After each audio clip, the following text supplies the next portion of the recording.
It's official. The most heartbreaking news for Indiana Fever fans that could come of the season, but Caitlin Clark will not be returning to the 2025 WNBA. Caitlin Clark just dropped a shocker. She revealed she won't be suiting up again this season. Officially done for the season. Officially done for the season. And get this. There weren't any clues, no gradual hints, just a blunt, in-your-face statement that smacked fans like a brick wall. The Fever now had to finish the year without their leading scorer and their sharpest playmaker. This is where all the polished press talk runs into hard reality. All of a sudden, it's about the blunt truth, her health and what comes after. So, here's a real question. What stings more? Hearing tough news straight up, or those endless half messages that drag on and on? Let's be honest. Caitlin Clark is in her second pro season now, not some wide-eyed rookie. And she herself told everyone she's done for the year. She spoke in her own words, thanked the fans, and even talked about the grind she's been putting in at the gym. That matters. This wasn't a whispered leak. No sources close to the situation. This was Clark herself, on record, owning the decision. And yes, supporters are boiling. You can practically feel the outrage spilling through. Timelines and group chats right now. Some call out the front office for waiting too long. Others point fingers at the coaches for those vague, "we'll evaluate on this" trip lines. Then add in the schedule, the injuries, and, let's be real, the constant patchwork rotations taped together with nothing but hope. But here's the truth. It usually lands somewhere in the middle. A player always wants to be out there. A team always wants her ready. But time doesn't care about emotions. Of posting it herself because there were many people asking to hear from Caitlin Clark, to hear how she felt about the entire situation, because a lot of people felt like it was the front office that was kind of making all of these decisions. But she did end up taking to Twitter and posting this. She also posted on Instagram, so if anybody is on Instagram, you can check yourself. But she put, "I had hoped to share a better update, but I will not be returning to play this season. I spent hours in the gym every day with the singular goal of getting back out there. Disappointed isn't a big enough word to describe how I am feeling. I want to thank everyone who had my back through all of this uncertainty. This has been incredibly frustrating, but even in the bad, there is good. The way the fans continue to show up for me and for the Fever brought me so much joy and important perspective. I am so proud of how this team has only gotten stronger through adversity this year. Now is the time to close out the season and claim our spot in the playoffs." Here's the tough part.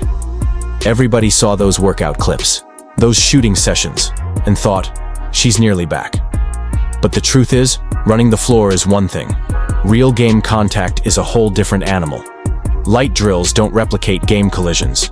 You can sprint, cut, and look sharp for a stretch, but then, bam, actual contact happens. The body pushes back, and the medical staff has to step in with a blunt, "not yet." That's how stubborn injuries and deep bone bruises mess with you. One day you feel 80% there. The next, you're back down to 40%. Just like that, the clock wins. Now, let's talk about communication. Fans wanted straight talk. Yes or no. In or out. Plain and simple. But the Fever stuck with all the "we'll review it" and long-term health-first messaging.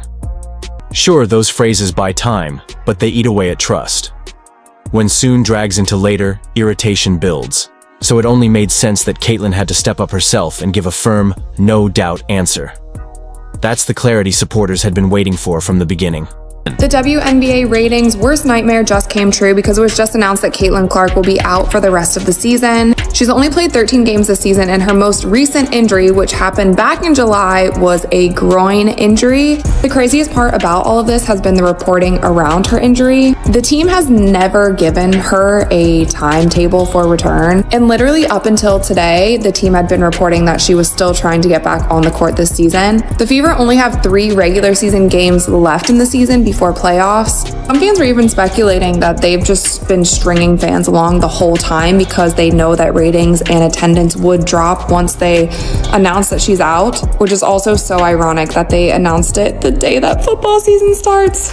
Anyway, this is not only a huge blow for the Fever, but also for the entire WNBA. Caitlin was out with an injury back in June. Viewership dropped over 50% across the league. That's the kind of effect that she has on things. And it seems like from her post and how they announced it, Caitlin was the one that was trying so hard to get back on the court. She has traveled to every single away game. She's always meeting with fans, taking photos, signing autographs, doing all of the things because she knows how many people come out specifically to see her. But I'm really interested to see what viewership and attendance looks like now that it's official that she's done. The hope is gone. Sending my best to Caitlin. I have no doubts that she will be back stronger than ever, hopefully next season. What does this mean for the Fever on the hardwood?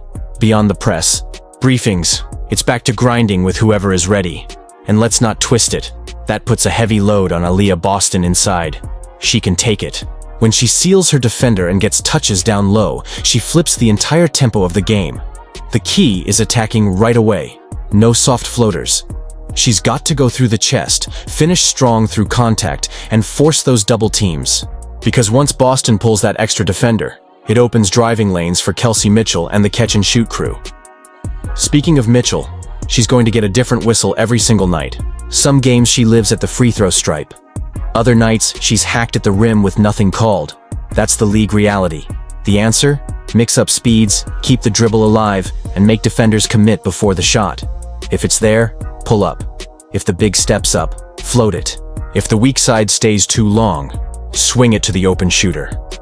Then comes Odyssey Sims, who jumped in and gave this team an actual floor general heartbeat.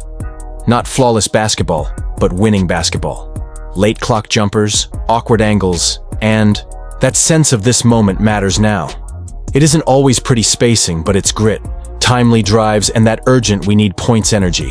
Lexi Hull, absolute fighter. 2 black eyes and still chasing every rebound like it's her last. She won't always score 20, but she changes games by grabbing loose balls and creating second chances. 1 rebound can lead to 3 points, and those 3 decide ugly games. Healthy. Sophie Cunningham adds edge. When she's out, the hole isn't just spacing, it's energy. She talks, she yells, she pulls defenders wide. People roll their eyes, but check the plus-minus. It's not magic, it's balance and rhythm. Natasha Howard, the vet, steadies things with a smart mid-post look or a clean pass. Some nights her numbers look quiet, but her rotations, deflections, and seals open easy buckets for others. The coaches need to feed her touches early, not wait until late in the game. Michaela Thompson has had a stop-and-start rhythm with minutes. That's brutal for a young post player. Rhythm is built on trust. Even 5 strong minutes with a solid screen, roll, and defensive stand can help her break through. Not every bench player needs to light up the scoreboard. Sometimes the most valuable shifts are mistake-free screens, smart rotations, and defensive rebounds that finish possessions. Now, the outside noise. Some argue the league failed Clark by not guarding its stars. Others say fans are overblowing it. Reality is, the physical play piled up. Not every hit was dirty, but enough careless ones got people angry. A clipped face makes headlines. A repeat pattern against the same squad is hard to ignore. Toughness and protection are not opposites for officials. It's tricky. The league is faster, stronger, more spread out than ever. Some bumps look small from the top camera, but slow-mo shows, wow, that would bench me for a week. If the league truly wants stars on the floor, there has to be a firmer standard on head contact and landing space. Period. That's not special treatment. It's consistent safety for everyone. Back to Clark's call to shut it down. That's not quitting. It's simple math. Long-term health outweighs a handful of regular season games or a shaky playoff maybe. She's 23. The Fever need 5 more years of her healthy, not 5 more quarters of her limping. The focus now must be preventing this from repeating. That means smart strength work, patience, and carefully managed minutes next season. And the front office? Their move now. Section 5: Communicate better.